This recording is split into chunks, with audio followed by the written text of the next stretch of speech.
Hello, everybody. Welcome back to another week of Revolt Sports Weekly. First and foremost, I got to update y'all on something we talked about last week, and that is the Dodgers winning back-to-back. Now, I said I was hoping for Toronto. I was hoping for you, Canada. Unfortunately, that didn't play out. Now, I'm not the biggest baseball girl in the world. I sat through this entire baseball game and paid attention, okay? And when I say the Blue Jays had a 91.7% chance to win the World Series, and the Dodgers had something to say, okay? Homeboy hit it out the park. It went crazy. They had no answer. And the Dodgers are just so good and so stacked that you just know when they get momentum like that, it's over. And you could tell they sucked the energy out of the building. It was very sad. But congratulations to the Dodgers. We asked on social if this win makes them a dynasty. 71% of you said yes. We're talking about this current Dodgers team is a dynasty because they won back-to-back. Where are they doing that at? I feel like that's new in the sports world, but y'all got it. 71% of you must think so whatever. Moving on to the NFL, we had the trade deadline last week, and the move that is on everybody's mind is the Colts, who are already very talented, adding some sauce. Okay, Sauce Gardner has been traded from the New York Jets to the Indianapolis Colts. The question is, what does this mean for the 1-7 Jets, and what does this mean for the Colts, who are 7-2? Listen, a good team just got better. A lot of people are suspicious about it, but I think that this is the Colts putting a little bit of pressure on their team, saying, hey, by the way, we want to win now. We don't care about future picks. We don't care about what happens next. We have a good team, and we want to ride this momentum, which puts a lot of pressure on Daniel Jones, who has not been in a situation like this as long as I can remember. But I will say, for the Jets, a lot of people are like, who cares? Like, they're 1-7. I feel like they are making good moves for the future. I told y'all before that I feel like they shouldn't jump the gun on changing anything too crazy or drastic just yet. New coach, new quarterback. You got to give them a chance to let him marinate. And the way to do that is with the draft and with the future. And so they're making moves for their future. I thought they did a great job at that. Now, speaking of the NFL, I would love to welcome in today's guest. We have Isaac Keys in the studio, y'all. He is a former NFL linebacker turned Hollywood actor. Football and movies, TV. Few things I love and know very little about because I haven't done them myself, so it's nice to have an expert in the building. He played for the Minnesota Vikings, the Green Bay Packers, and the Arizona Cardinals, all teams that have a lot going on right now. And he is also one of the main characters and stars Power Book 4 Force. Y'all know I love Power. Now, this is the third and final season that airs today on Stars. Welcome to the show. Hey, thank you so much. I appreciate it. It's great being here. Yeah, I'm really glad to have you. Look, I got to know what it was like accomplishing your dreams of making it to the NFL. That's a great question. Initially, it wasn't my dream to be in the NFL. I wasn't never the strongest athlete, the fastest athlete. I wasn't the premier athlete coming up. Matter of fact, I walked on football in college to two schools. I didn't get recruited out of high school. I was played out of position my senior year. So, everything that I'm stating right now it goes to work ethic. I had a passion for football. I loved the game, and I wanted to play. Regardless of how I was going to get there or who was going to let me play, I was going to play. So, walking on these different colleges and then, excelling and dominating the arena that I was on, Division II football, Morehouse College, shout out to Morehouse, and dominating in that conference got the looks that I needed to go to the NFL. And even then, it still wasn't easy. I got picked up a month later after the draft. The draft was in April. I got picked up in May as a free agent. And it's a different story. So when it comes down to it, it did become my dream, but initially it wasn't my dream. But once I saw that I had opportunity, or I was getting looked at, then it's like, okay, let's go for it. This new drive, new goals. So we go to the NFL. I got picked up a month after the draft, though, and I got picked up by Minnesota Vikings. And, shout out to Denny Green, rest in peace, giving me a shot. And that was my first shot to the NFL. That's crazy. So how do you because becoming an NFL player, I haven't done it, but I can imagine it's not easy. And like you said, that takes a lot of work ethic. Yeah. How do you go through a moment where you're a walk-on? So it's you have that moment where it's am I good enough to be on the team? And then having that moment again in the NFL draft, but still having that work ethic to keep showing up. I wish I had the complete answer to that. I tried to show it through my work, but it was always battling that self-confidence. Am I good enough? Or, is the school I'm at good enough? Or are they going to see me? But I had to learn to just enjoy the moments, work for the moments, and then let those moments build up to be more of my experience into the next level. So it was just like, okay, well, if I'm going to be at Morehouse, let me dominate Division II football.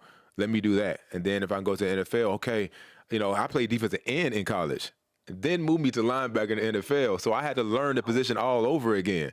So I'm in the NFL top tier, the top tier level, and they're telling me, okay, we want you to learn middle linebacker. I was, man, I tell you, it was the learning curve is very, it's hard and it takes time, but that shows that athletes are smart.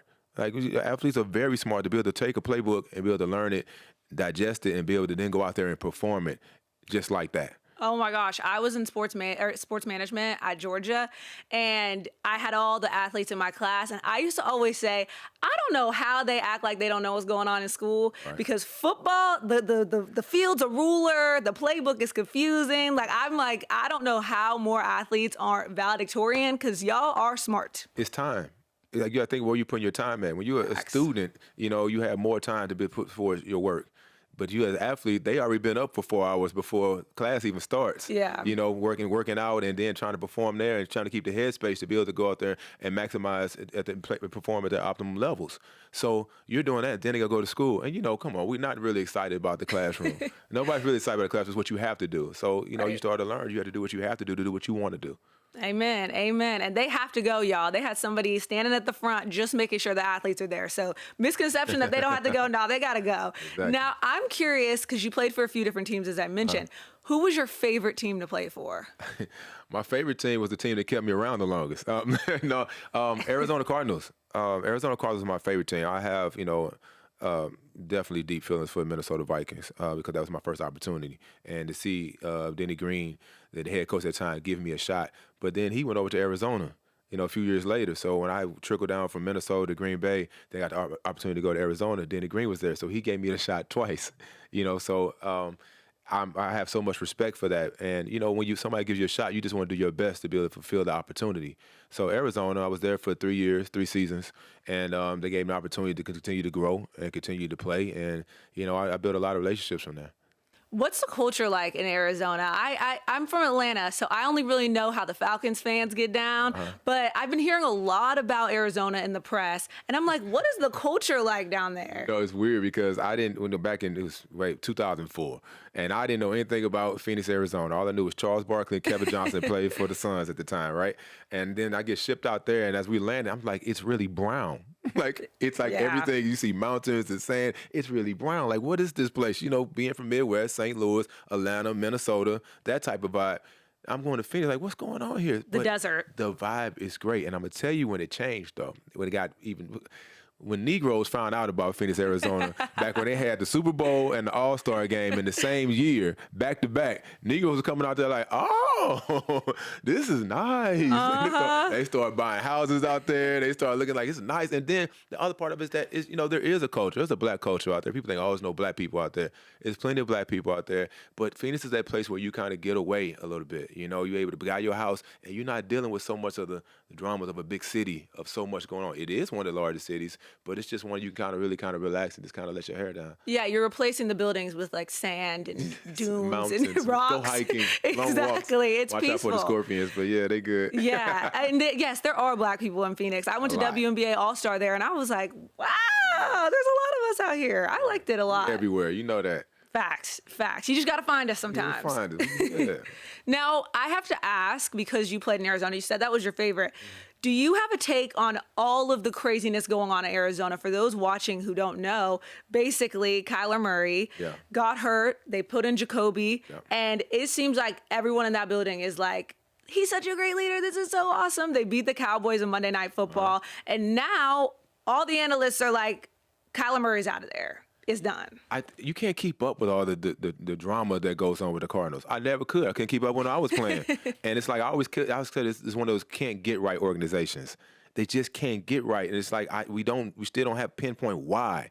But you know, the one year we went to Super Bowl, they went to Super Bowl. Even then, it wasn't a stellar year. You know, other things had to happen, and then they won the games they needed to win in the playoffs, and then unfortunately lost in the Super Bowl. But after that, they just can't get right. I don't even know who plays for the team anymore because you just can't keep up with what's going on. And I know Jacoby is, you know, he's been a pioneer for us, just like being able to play his position, be a quarterback, whether it's a backup, starter, but he has experience. And right now, I think any team needs leadership. You know, there's been a lot of controversy with Kyler, you know, but we're on the outside looking in. We never know. The locker room is a sanctuary.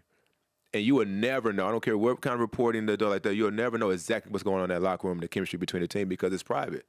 It's private to the players. It's private to those teams, and they have to. But the bottom line is chemistry. If the team doesn't have chemistry, they can't win. You mentioned the locker room being a sanctuary, and you actually having experienced this locker room. I can't wait to ask you this question.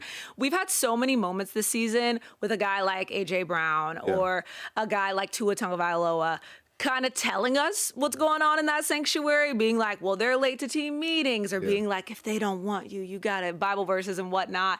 What's your take on players using social media or the press conference to tell us what's going on in the locker room? Those players are out of pocket. Like, again, that is it's like that's home business. And that's what happens, like family business, but keep it at home. Don't be letting outside people know what's going on here. And then when you go outside, we're together. We had to show the togetherness. And I think some players are taking an opportunity to really kind of like expose certain things that they shouldn't. You know, old school way the locker room was like, no, and they would check you on that. They would check you on that when they had the opportunity to. Would check you on that and say, hey, you know, keep your mouth shut. And don't be talking about, I remember back in the day when the incognito stuff was going down in Miami, and it was talking about the bully and all that. I was like, this is absurd. Like, you know, why is this getting outside the locker room? Why is this getting outside? Because, you know, again, it's about togetherness. It's about togetherness. It's like we had one goal, and it's one of the sports. Anyway, sports just brings people together from all different backgrounds, colors and creeds. Brings together because they have one goal to work together. And if the world could get like that, it'd be a beautiful thing. You know what I mean? So that's why I value the locker room and I value sports. Facts. I always wonder, like, those big moments, especially in football, because the media is so involved. Going back to the Kyler thing, like, we don't necessarily know for sure that they're saying, like, he sucks, he's a bad leader. We kind of deduce that and came to that conclusion from the fact that people are saying that Jacoby's a great leader. Does the media attention ever get to be too much when you're in a football locker room and you have one goal and, like, everybody is spinning narratives and stories? I think, you know, even in life, when people are spinning narratives and, you know, spinning stories and just coming up with their own conclusions of things, it can be frustrating. And I think in the locker room, I think players, like, honestly, I mean, because of the level of the player I am, I never really got caught up in the media. You know, even when they ask you a question, you know, you're trying to be, you know, protective of and saying the question, answer it right in the right way so you don't offend anybody. And, you know, but sometimes I think because it's emotional, sports are emotional, you can catch the guy at the right time, catch him while he's in his emotions, his feelings, and he's going to say some things. And, of course, that's what people want to grasp on. They want headlines. We want taglines that we can tag it on. So now we create a more of a story, and now it becomes a snowball effect. It keeps on going, and they won't let it go. I just think it's important, you know, as these players continue to, you know, indulge into these careers, man, it's just really just self-work. Like, indulge into worrying about yourself, you know, and then you start worrying about, you know, then you take care of your team. Yeah, that's a great point. So you say that Arizona was your favorite place to play. Mm-hmm. Who was your least favorite team to go up against? I had no least favorite. Whoever we need to go up against. Anybody can get it. Yeah, everybody can get it. Like, no whole bars. Like, you want to go against. It's a competitive sport. It's a physical sport. You want to go against the best. And you want to build, you know, bring your best. Because when you shine, your team shine, and, you know, hopefully you get a win out of it. So there was no team that I had least favorite to play at all. That's pretty admirable. I always wonder, like, I'm looking at, like, the Panthers or something, and I'm like, dang, I wonder if they're ever like, can we not? Like, do we have to play them? Like, I'm not feeling it today. I always wonder that. Well, you're going to have feelings, you know, like that. Sometimes you wake up like, man, I ain't feeling, I got to find it. But, you know, any given Sunday, a team can beat you. So they can be the worst team in the league, you know, whatever. But at the same time, if you let your guard down, they're going to win because they're all professionals. And that's what it is. Any given Sunday is a very adamant phrase, like, because anybody can win the game. Now, who are you tuning into? You're locked in on this NFL season? I am. Who are you tuning into? Who looks great? Who doesn't? Like, what are your takes? I'm curious. Okay, so my takes is this. It's a very inconsistent season right now. You know, we have a couple teams, and, you know, like you said, you spoke of Indianapolis, you know, before. Like, Indianapolis is but they're quiet. Denver, quiet because they're not the teams. They're not the Kansas City Chiefs. They're not the Baltimore Ravens. They're not the Buffalo Bills right now, who we've been locked in on the last 3 to 4 seasons. So they're just quietly getting their wins, stacking their players, as you know, the trade, and continue to just get their wins. And then when it comes down, we're going to see what goes on in the playoffs. But I feel like when I say inconsistent, I mean that those teams that we've always been watching, you know, they're not stacking the wins up like they used to. It's not a dominant team right now. And with adding more games, it gives more space to see some things really how they're going to play out. The Lamar Jackson thing, dealing with injuries right now, you know? So that's really kind of putting Baltimore to bind. They're going to try to sit still for a minute, come out of their bye week, and then see what they can do and see if they can, put it on for the last part of the season. You know, Bo Nix is going crazy in Denver right now. You see what they're doing, even the win they just had against the Raiders, but it's a win. So I see that part, and then you see the different controversy, with quarterback. You see the whole thing with, in Pittsburgh, seeing what we're gonna do, how Rodgers gonna do, So it's like, it's interesting to see how it's gonna all play out. I love that you brought up how the teams that we typically talk about, Chiefs, Bills, Ravens, that whole narrative, who can get past Patrick Mahomes, everybody's so caught up in that they're letting all these other teams slip under the radar. I just heard this morning that the odds still have the Kansas City Chiefs as the favorite to win their division, no matter what. And I guess it's because, they've never not, right, since Patrick Mahomes was the starting quarterback, but it does kind of feel like that time is up. Well, it does kind of feel that way. I mean, they put the Cowboys still have odds. And it's like, it's the Cowboys. We know what they're going to do. All the Cowboy fans, it's hard for y'all. But they're always going to be in the topic of conversation. But I think right now, this year is going to be the year where you're going to see some teams that you didn't expect to be in the Super Bowl right now, but they're showing you right now. It's just whether you believe it or not. The NFL playoffs are very different from the NBA playoffs for me because the best team typically is going to win in a 7-game series. It's hard to beat a team that's better than you 4 times. Right. However, in the NFL, like you said, any night, anything can happen. There's so much parity. And with teams going in believing, like, we can beat anybody, you never know. You never know. Injuries happen. Drop passes happen at the end of the game. Baltimore should have won that game last year. But, we had some drop passes. Oh, my gosh, that was terrible. For the tight end. But it's like, on that day, who's the best team on that day? And that's who will win the game in the playoffs. You got one shot. Who's the best team in the league?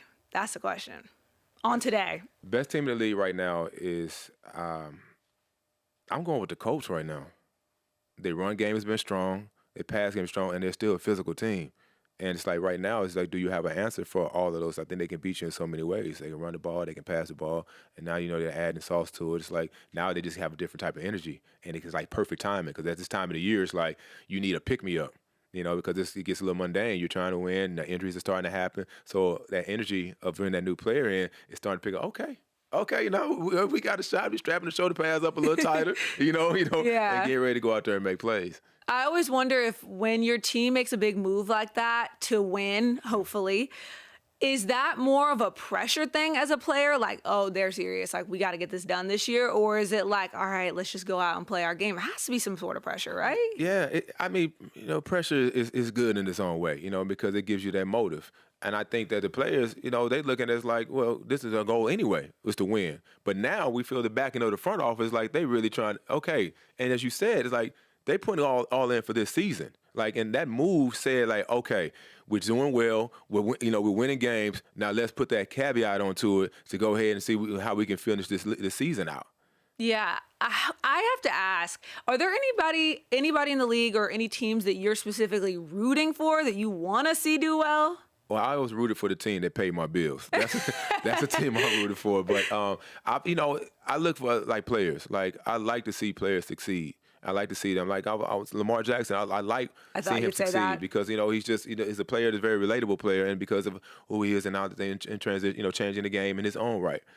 So I like to look at. Some organizations, Pittsburgh Steelers, just because I've always watched them. When I was coming up as a kid, I wanted to be in that 3-4 defense, but, I just don't, I'm not just like a diehard fan for any team. My friends get mad at me too. They're like, you don't care for no team? And you just going to sit here and talk about it, every team? Like, yeah, I just give opinions on both sides, Right. So, but yeah. It's more fun to watch that way. I've kind of come to be that way too, watching the Falcons for so long, just like be mid. It's like. The emotions get, I'm like, I put my emotions, I don't want to be involved on this. Like, I don't want to put these emotions into the sport and get upset because my team lost and have to carry that with me. life is too hard for that. Right? You know? I just root for a good game. I'm like, I'm sorry, I just want it to be close. I don't really care who wins. Or playoffs, you kind of pick a team like, okay. Like even when you talk about the World Series has to be one of the best World Series in history. Oh, it was incredible. Has to be one of the best World Series in history. We were able to see these players. And, baseball is a game that it's hard to get excited about in the regular season. When the playoffs come and then the World Series, to watch that, phenomenal. Unreal. And it's so long, but like they kept it so entertaining. Like, I never thought I'd be staying up till 1 o'clock in the morning watching a baseball game, but here I am. Right. You brought up Lamar Jackson. That's somebody that I'm always rooting for because I just want to see him win so bad. Now, people have mixed feelings about if this season is a season where that's a possibility. What do you think? It's a crazy, you can't never give up on the season. But, him being hurt that amount of time and the team not being able to perform well without him is, it puts them behind the 8 ball. It kind of puts them in a position. But, again, the conferences are not as strong as they were before. So, if you look at it, the other teams are losing as well, too, that the competitors in their conference, in their division. So, they still have opportunity. Yeah, I hope for the best because I don't know how you feel about, like, is this pressure that everyone puts on Lamar as far as performing in the playoffs, right? That whole narrative about, like, but you got to do it when it counts. MVPs are one thing, but you got to do when it counts. Like, it's a very real thing, which is unfortunate. Like, I'm sitting there watching him in the playoffs, like, come on, bro, don't embarrass me. And then I'm sick, right? That's wild. Don't embarrass us. I want to see him win, especially, like, I always love to root for a black quarterback. Yeah. But it's just, I don't know. There's a lot of parity in the NFL right now. A lot of parity in the NFL right now. And it's, we just got to wait to see how it's going to play out. And I mean, that's the exciting part about it, just seeing how it's going to play out because we just don't know right now. Yeah. Okay. So complete 180 from football. How did you get into acting? That's well, it wasn't. I wish I could say it was easy. And I just woke up one day and was like, "Hey, I want to get into acting. You know what? Hey, put me in Power." And I get people DM me and like, "Hey, man, hey, get me on the show.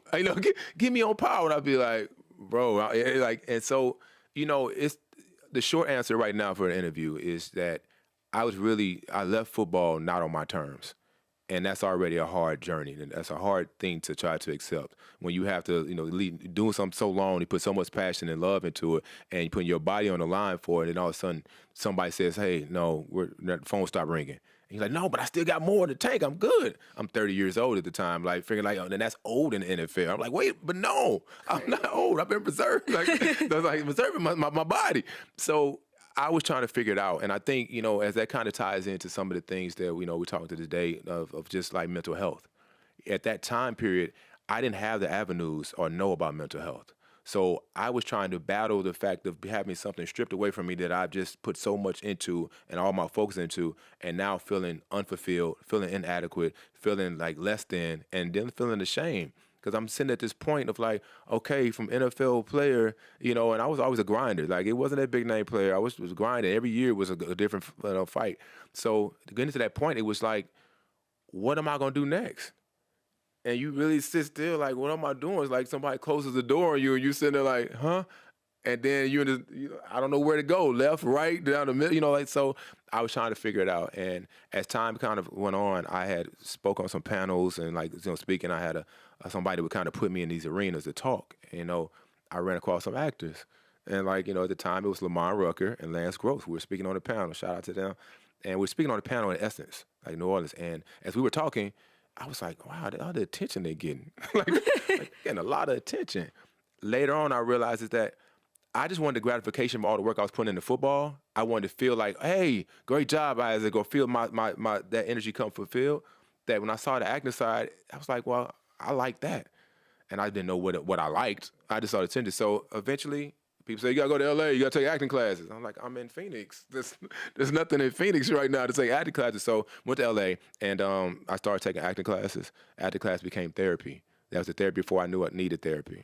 And it became my therapy, learning how to let go of my inhibitions, be a character, be silly, do all the things that your friends would laugh at you about if you were doing in a room. Like, man, you silly, because, we put up an image, for the world. But in acting, you can let go of that. And it allowed me to do that. And then from there, I just continued to work my way up from nowhere. It wasn't like because you're in the NFL, we're going to give you this role. No. It was like you go over and do the student film. I was doing any kind of work I possibly could do. And that's the long story long. Acting is one of those worlds where people, when influencers or athletes or whatever the case may be, get into acting, people are like, oh, like, of course. But acting is very bougie, for lack of better words. Like, they're like, no, you got to get lessons and then you got to audition. Like, we have to welcome you in. I love that you mentioned retirement because you know the quote, athletes die twice, once when they actually pass and once when they retire from their sport. It's such an end of an era. Did you ever have people, because it's like there's this macho-ness around football and this gladiator spirit, but every athlete experiences just what you talked about.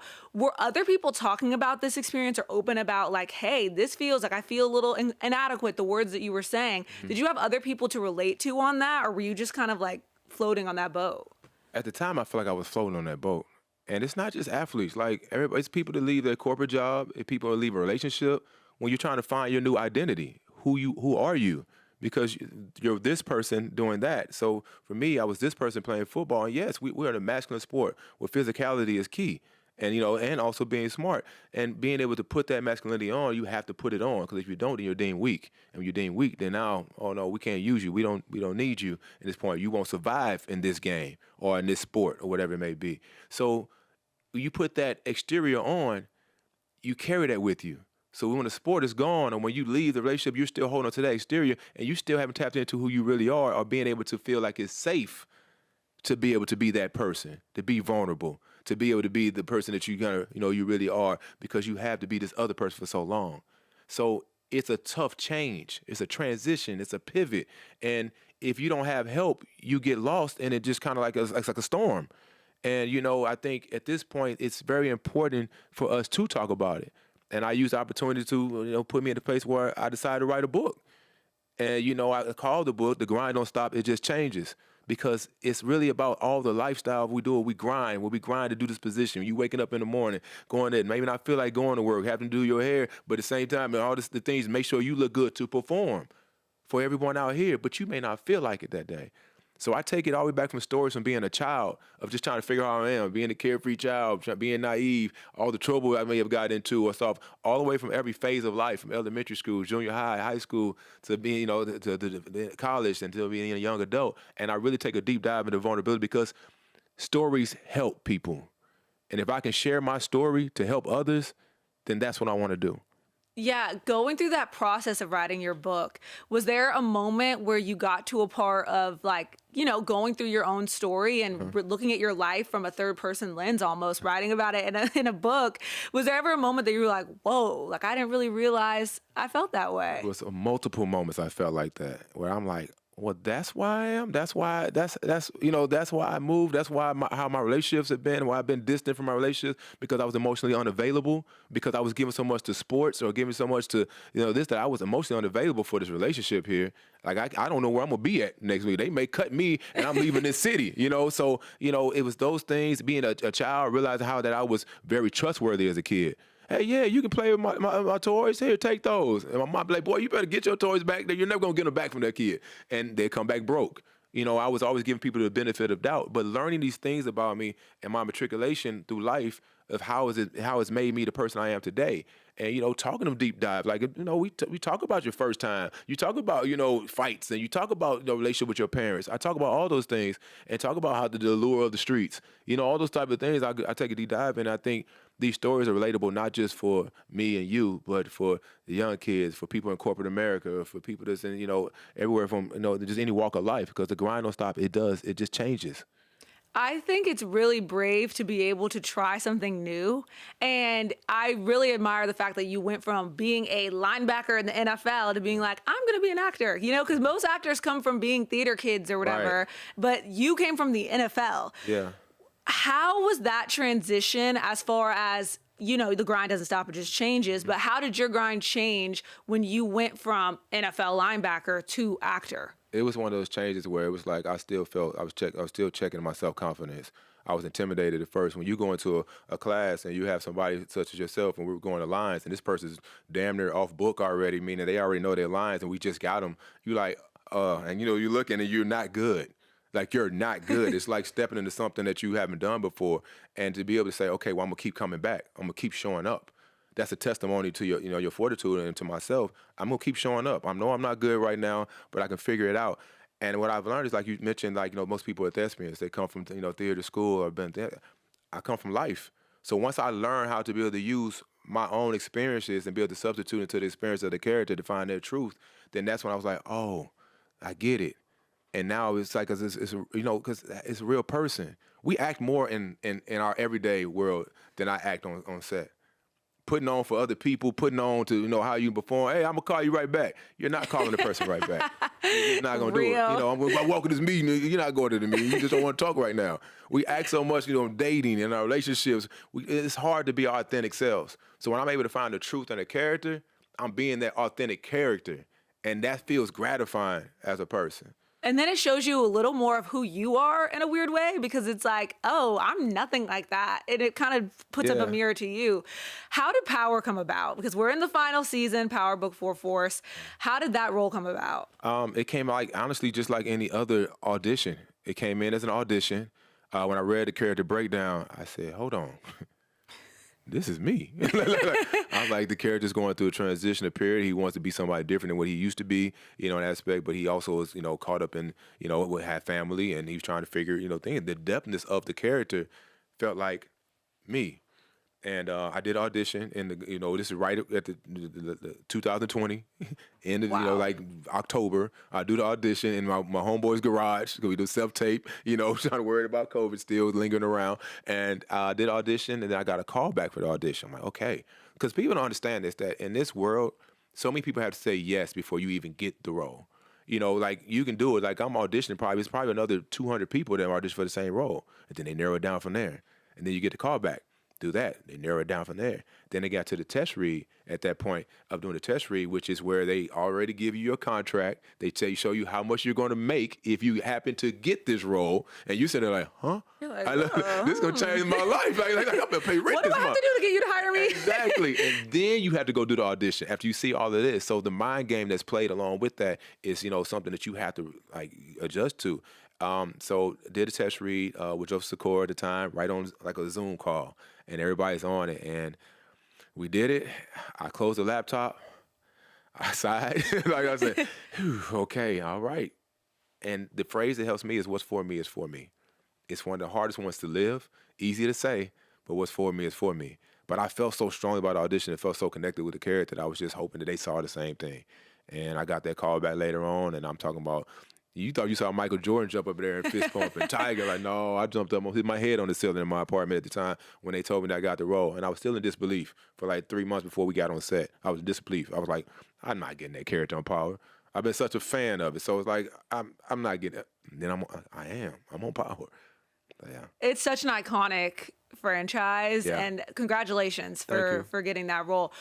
Now that we're in the finale, I guess, of this season or whatever, how does it feel like with this chapter coming to a close? Well, it's one of those things where it's like, of course you don't want it to come to a close. Because again, I mean, really, honestly, Power never ends. I was just about to say that. I was just about to say that. I was like, well, if so, because But for this chapter in Chicago, it feels great, the fact that I feel like we've done so much. We've done the city proud. We did the city proud. I think we did the fans proud as well too. And as they see this season 3, I don't think they're going to be disappointed. I think they're going to be very excited because the wait was long, but I think it's going to be well worth it. And, we come out the gate, continuation from season 2, come out the gate right into, hey, Tommy, where you going? Like, what you doing? You just busting out the door. What's happening? Diamond's asking, and then it goes right into it, and it just keeps on going. So, it say it's one last shot, but it's also that one last ride. And I'm just happy that the fans can go along this ride with us. And the fans are diehard, so I'm really excited to watch it because I am one of them. Yes, I almost got beat up a few times on the streets. When is the show coming on, man? Come on, man. Y'all been gone. When is coming out, bro? I'm like listen, I did my job. I'm not editing it. I'm not putting it out. Okay, Isaac, before we go, what's the next thing that we can look forward to seeing from you? Thank you for asking that. I'm continuing to audition for different roles, and but the thing that I'm most proud of right now is I'm an author now. So I decided to write a book at this stage of my life, and it's called "The Grind Don't Stop; It Just Changes."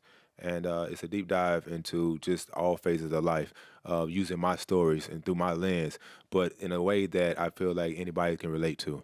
And I'm excited about it. I'm nervous about it because I know I'm not the person to share so much of my life. In this day, nobody's exclusive anymore. Like everything's about what you can show, the content you can show to make yourself more relatable, but show your personality. And I've lived a multiple of lives. I feel like so I'm willing to show that and just really kind of just allow it to build hopefully inspire some people, whoever it may be.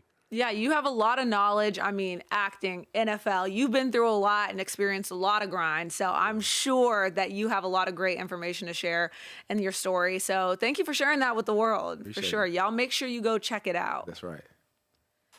Now, before we go, I regret to give you guys this news, but I don't want to talk sports without mentioning it. I just want to give my condolences to Marshawn Nealon's family, to the Cowboys organization, to the NFL family and fans. It is a heartbreaking and tragic loss, and I just want to express my deepest condolences and offer my thoughts and prayers from everyone here at Revolt Sports. And with that, you guys, thank you so much for tuning in to this week's Revolt Sports Weekly. Please make sure to check in on your friends, check in on your mental health. Don't be afraid to ask for help, to talk about your feelings and what you need. We talked a lot about mental health today. Nobody is too strong to have those tough conversations. So thank you guys so much for listening to another episode. I'll be checking back in with you next week. Thanks for watching.